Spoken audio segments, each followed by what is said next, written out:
নতুন সরকারের পররাষ্ট্রনীতি হবে শক্ত মেরুদণ্ডের ওপর দাঁড়িয়ে মাথা উঁচু করে সম্পর্ক রক্ষা করা, বলেছেন পররাষ্ট্র প্রতিমন্ত্রী শামা ওবায়েদ। বিভিন্ন দেশের সঙ্গে চ্যালেঞ্জিং সম্পর্ক রক্ষায় সৃজনশীল উপায়ের কথা বলছেন নতুন দায়িত্বপ্রাপ্তরা।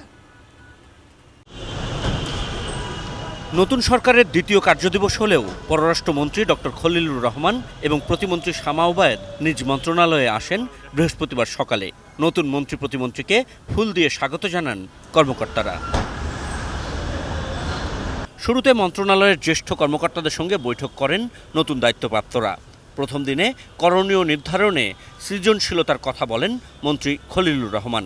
তিনি সংবাদ মাধ্যমের সামনে কথা না বললেও নিজেদের অবস্থান জানান প্রতিমন্ত্রী শামা ওবায়েদ। আমি বুঝি নির্মাণের শিল্প, সালাম স্টিল বোঝে ডিউরেবিলিটি। সালাম স্টিল মোস্ট ডিউরেবল স্টিল।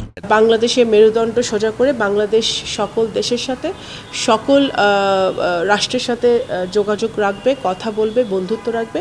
সেই মেরুদণ্ডটা আমাদের অনেক দিন পরে শক্ত হয়েছে, বিকজ আমরা একটি জনগণের ম্যান্ডেট নিয়ে আমরা এসেছি। ভিসা সহ নানান দেশের সঙ্গে সম্পর্ক স্বাভাবিক করতে কি করবেন, এই প্রশ্নের জবাবও দেন প্রতিমন্ত্রী। ভিসার ব্যাপারে অবগত আছি, আমরা এটা নিয়ে কাজ করছি। এটা কিভাবে আরো সামনে এই সমস্যাগুলো সমাধান করা যায় সেটা নিয়ে আমরা কাজ করছি। সব দেশের সাথেই তো আমাদের চ্যালেঞ্জ আছে, আমাদের ইস্যুস আছে। সেই ইস্যুসগুলো সমাধান করার জন্য আমাদের বাইল্যাটারাল, মাল্টিল্যাটারাল ভাবে আমাদের এগোতে হবে, সেটা আমরা এগোবো। এবং আশিকুর রহমান অপু, এটি নিউজ, ঢাকা।